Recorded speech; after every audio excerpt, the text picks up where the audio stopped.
So over the course of the past few years, Hollywood and the mainstream media have been losing ground to independent media in no short numbers, in no short quantities.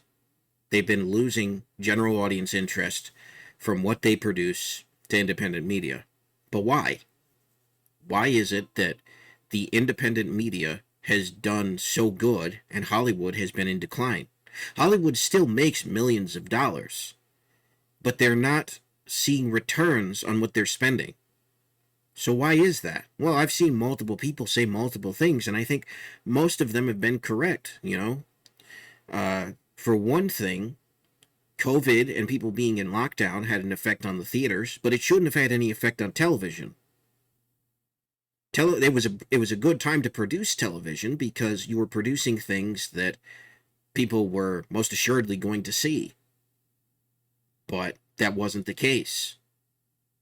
Television's been in decline. It's been in decline for a lot longer than COVID. It's been in decline since YouTube has been on the rise. I stopped watching TV regularly roughly at about 18, which would have been back in, let's see, 2010, 2011.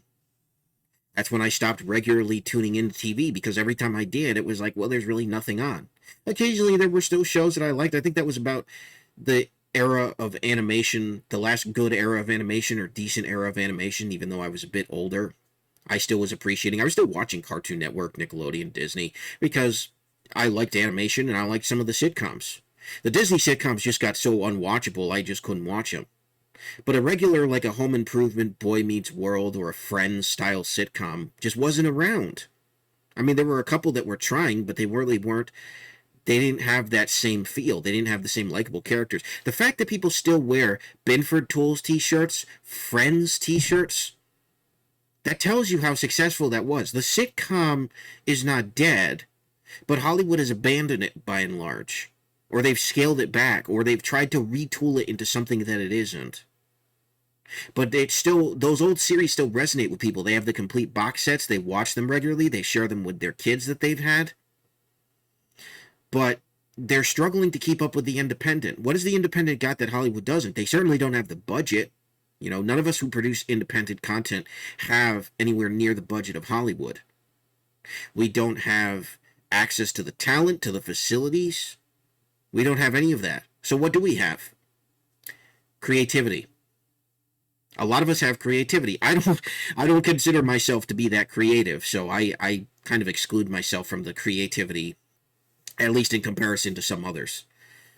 But a lot of people that I watch have creativity in spades, and they found a budget with that creativity, which has only elevated it.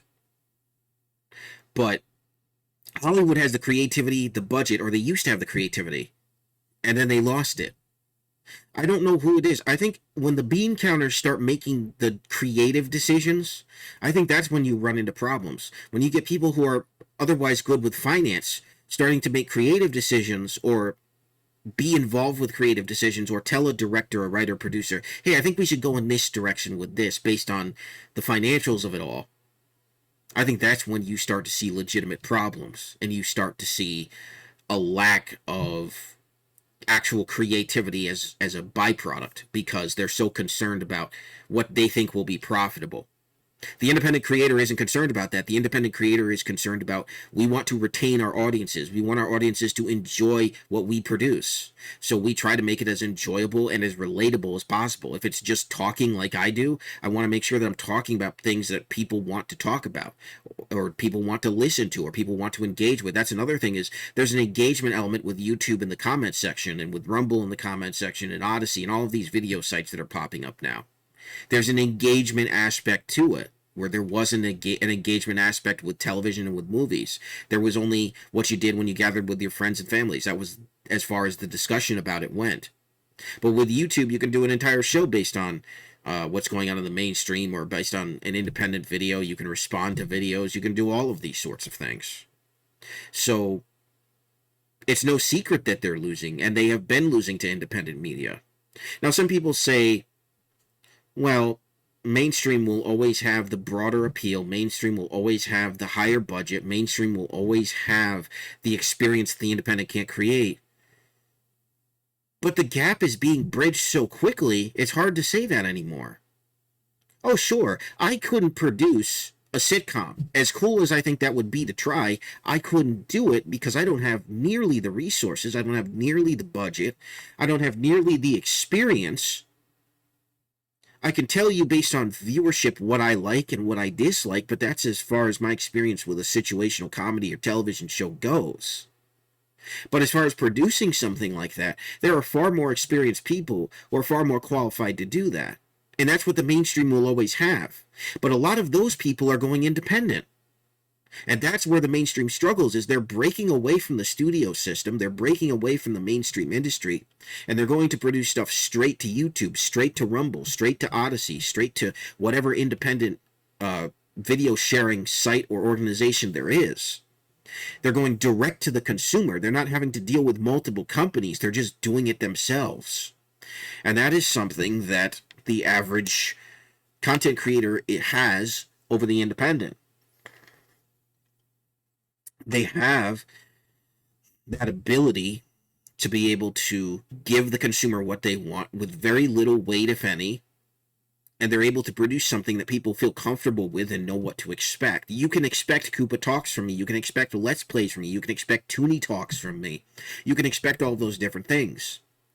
With Disney, for instance, you might get a show that you like from them, but if it doesn't perform the way they want it to, they will stop producing it, or they will only produce it for so long, and then they might continue to have it on their streaming service, but they might get rid of it entirely because it's just not worth having on because there's not enough attention.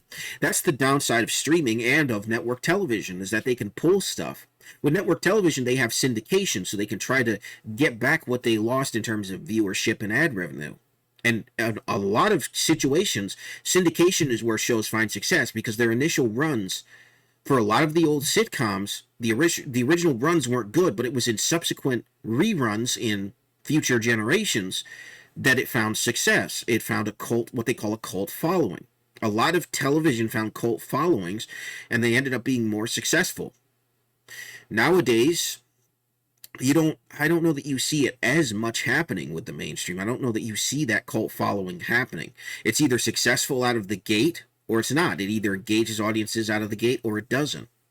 You know, the big trend with television over the past several years, something that I've had no interest in, but I understand its appeal and its draw, is to basically make a movie and cut it up into a TV series. Stuff like Game of Thrones, Stranger Things, all of these epic shows. It's basically the production and budget of a movie, but it's cut up into a series, and it's made episodic. I'm not a big fan of that, because I'd rather just watch a movie outright, if I'm going to watch a movie. And if it's a TV show, I'd rather watch it outright. And with a TV show, like with a sitcom, you can have episodes that stories are self-contained. You can have two-parters, those are popular. But you can have episodes that are self-contained. People talk about their favorite episodes, and they discuss why they work and why they don't. I like to do that. That's part of what I do on this channel. But I do that with the SpongeBob retrospectives. But this whole trend of making a movie and cutting it up while it's successful, it doesn't particularly draw me. People like me would rather just watch a movie outright. That's why I never watched Game of Thrones, Breaking Bad, Walking Dead, Stranger Things. None of those ever appealed to me. I'm not saying they're bad under any circumstances. They might be fine. I've seen clips of those things that are interesting. But I don't want to spend the money or the time to sit down and watch those. I'd rather watch my favorite YouTuber for free. Or my favorite Rumbler or Odyssey or I don't know. With all these other sites popping up, you know, I'd rather watch the independent content creator because I know what to expect from them. You know, they can have a video talking about a subject that I really like, or they could do an animation that I really like, or they could be playing a game that I really like and want to see their commentary and input on. That's why I do Let's Plays, because I add my commentary to the game experience and get people interested in wanting to play that game, hopefully. That's why I do that sort of thing. But the mainstream doesn't have anything like that. The mainstream is failing. You know, they're failing in large portions and in large quantities. And I don't realistically know what you can say to that. I mean, I don't know what you can do. The mainstream has all of the infrastructure. They have all of the set established standards and practices in place that the independent person never had. The independent person just went out and made it. So what does the mainstream do to gain the interest of the general public the way they used to? Can they? I think that's a good question, and I don't think I have a definitive answer for that. I have suggestions of things that I would like to see from the mainstream to get my attention again. Number one has been family sitcoms again. I'd love those. More game shows. I love those. I love Wheel of Fortune. I love Jeopardy. I love Millionaire. I love Price is Right. I like all of those. Those are fun. Those are interactive experiences. They interact with their audience, and they've got cast members that are just average people. It doesn't feel pretentious. It just feels fun. There's something, that's why game shows have an appeal. They kind of took that in the early 2000s with shows like American Idol, the talent shows. They took that and they tried to replicate that feel, but for me it just didn't work. For other people it did, because they've been on for years now and there's been endless amounts of them. I mean, there's almost too many of them. But for me, it's all about the game show, showing people's actual skills and knowledge with trivia and with physical challenges, with mental challenges. It's fun. Some people will say, well, video games killed all that. I don't believe they have. Game shows are still an experience that are fun to me. Maybe they aren't to you. Maybe you've sort of gone past that or you find it boring. I enjoy it. I enjoy it a lot. Especially if the game show has good visuals, good interfaces, and they blend technology with it. I think it's really good. I saw Pictionary was on TV the other day. It wasn't the greatest, but I like the concept of it. It's just the execution was a little odd. But it's still an interesting idea, and it's still going, so I would imagine that it's still drawing audiences. There's an entire channel of game show stuff, and you don't even need cable to have it. I think it's on Pluto and Tubi. So game shows definitely have an appeal, and people traveling to this location to be able to go to the filming or even being a part of the audience. It's just an experience, you know? That's something the mainstream strives in, are these live or recorded experiences. And they're kind of trying to abandon that because they see what the independent is doing and they want that same level of success. But I genuinely don't know or believe that they will find the success that they once had because the model is constricting, it's confining. You know, let's say you're a Disney and you see independent talent and you want to acquire it. You want them, you want to be their budget, but you also want to reap in all of the rewards that they earn. You want to get the success, the notoriety, the attention that they have. But you can't. Their success comes from their independence, what they created. They are the face of the thing that they've done. I am the face of Orange Cactus Studios and Super Koopa and Orange Cactus Productions and Nerdworks. Those are all my creations. One is gaming and media, which is Super Koopa. The other is railroad-related media. And the other is comic stuff. Those three entities. When you see the Orange Cactus Studios outro, you see the three icons, the camera, the computer screen, and the speech bubble. That sums up all three of these endeavors under one banner that I do. And they are all done for fun. At some point, I won't be able to do them at the frequency that I can do them now because I won't have the time. But for right now, I'm able to do them for fun, and they don't really cost a whole lot. It's fairly easy to do. I've got the technology to do it. I've got a computer that's, for now, capable of doing it. It's fairly easy. But a mainstream media company has to budget everything. They've got to set things up. They've got to, if they're doing a sitcom, they have to build sets. They have to cast. They have to write. There's a whole bunch of extra production that goes on. And I'm not saying the average person doesn't have to worry about production. They do. But they don't have to worry about it to the degree that the big studios do. The big studios, they can still find success, but they've been ignoring their audiences. They've been ignoring what their audiences want to see. That's something that a lot of people have been talking about over the years. The people who talk about Disney, they cover all of the Disney news. Your Clownfish TVs, your WDW Pros, your Nerdrotics, your Geeks and Gamers, your Yellow Flashes, your all of these channels, the Quarterings. They all say largely the same thing, which is that these big media companies have completely abandoned the general audience in favor of ideology and in favor of a very specific way of doing things that doesn't align with what a general audience has for expectations, and they keep reporting about it because people are like, why are people so negative about Disney and all these companies? Because these companies are making decisions not based on the wants and desires of their audience. They're doing it based on their own internal biases and ideas. And once they started doing that, not that they haven't always done it, they've always done it to a degree, but when they did it before, I think the difference is they always had somebody there who was saying, no, you need to do it this way because this is really what the audience wants. I've gone out and seen what the audience wants. This is how you need to do it. And they would listen to those people, whether that was a Steven Spielberg or a big director or producer like that, whether it was a writer, whether it was somebody within the company. There was always a voice of reason. Now it seems like there really isn't a voice of reason. They've either all been fired or they're ignored or whatever the case might be. I don't know. I'm not in these boardrooms. I'm not involved in these meetings.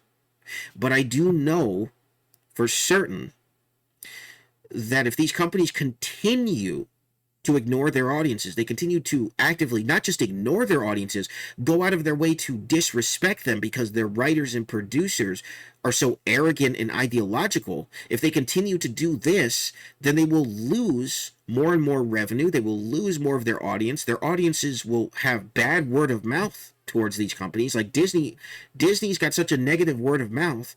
Who knows if they'll ever recover? Who honestly knows? They're not too big to fail. There's no company that's too big to fail. Who honestly knows? But they've got to start humbling themselves. They've got to start actually engaging their audiences and finding ways. They've got a million ways through social media to gauge audience engagement that's authentic. But they're really just not using it, either because they don't know how or they don't trust it. I don't know what the apprehension is to engage people with social media in a genuine way and just ask them, what the heck do you want? I don't understand why these companies won't do that. The companies that do have been finding tremendous success, but the companies that don't and continue to do things the way that they perceive is wrong. And I shouldn't say social media should be the absolute gauge, because part of the problem is when they do listen, they go to Twitter, and Twitter is an absolute cesspool. But they need to be generally gauging what people want and seeing what the majority want and what the majority like. Instead of just remaking stuff because they feel it's a safe option, they need to find ways to make new things. Everybody, regardless of their ideology, has been telling Hollywood this for well over a decade, possibly more. We want good original stuff. We know you can make good original stuff. And if you don't, then the independent guy will continue to make good original stuff, and we will go to him, or we'll go to the girl who's making it. You know? We'll go to whoever is producing good original content that is just entertainment. It's not trying to preach a specific message to me. It's not trying to tell me that I'm good or bad for whatever set of reasons. It's just fun. It's just fun drama. It's fun comedy. It's engaging adventure, whatever the case might be. That's why the mainstream is losing to the independent, because the independent understands what mainstream used to and what mainstream has abandoned. Whether that's news, general entertainment, talking like I do, playing games like I do, rail fanning like I do over on Orange Cactus Productions, whatever the case might be, the general public has decided they want the independent more than they want the mainstream. The mainstream will always have a place, but they're losing good ground. They're losing the battle. And many of them are too arrogant to admit that, but they know it.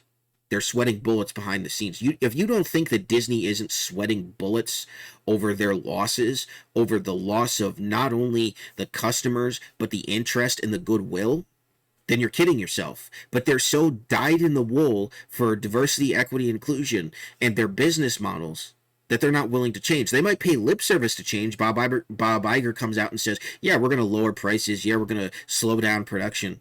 That's not the core of the problem. The core of the problem is what you believe. The ideology behind what your people are producing is what's driving people away, because they're not all on board with DEI. A majority of people aren't. There are some that are, but there are a majority that aren't. So you've got to put that stuff in its own category, in its own sector, and then you've got to focus on the majority. You don't take the minority and elevate it. That's not smart business sense. That's an ideological thing. That's not a business thing.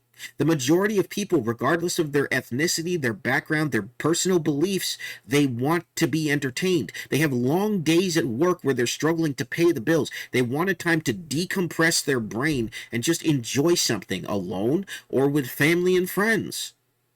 If they're not getting that from you, they'll sure as heck get it from the independent guy. I'm lucky if they get it from me. And I'm blessed if they get it from me. I really appreciate if people enjoy my stuff. If they don't, that's fair too. But I understand, as an independent guy filming out of his basement, that people just want to be entertained. And there's a wide variety of ways to do that. And that's why I've been varying my content. I'm not just doing gaming stuff. I'm doing a lot of discussion because I like to talk, and I know other people like to talk. They like to hear about certain things, and they like to engage in the comments. The mainstream doesn't get any of this. They really don't.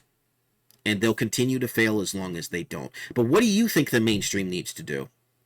Because I've rattled on about what I think they need to do in various ways in various videos. But what do you think they need to do? What do you think Disney, Warner, Sony, Universal, what do they need to do? Some of them might be doing the right things already. They might be embracing the right things. But what do they need to do to stand side by side with the independent creator? I think that's what it should be. I think they should be standing side by side instead of competing. I think that you go to the mainstream for all of the stuff that the big budget stuff that you want, and you go to the independent guy for all of the lower budget stuff that you want. Both can be equally entertaining, and both can fill an amount of time that you have to consume that stuff. I think both are great. But what do you think they need to do? Let me know in the comments below, and I will see you guys in the next Koopa Talks. This has been Super Koopa. God bless. Have a good one. Peace.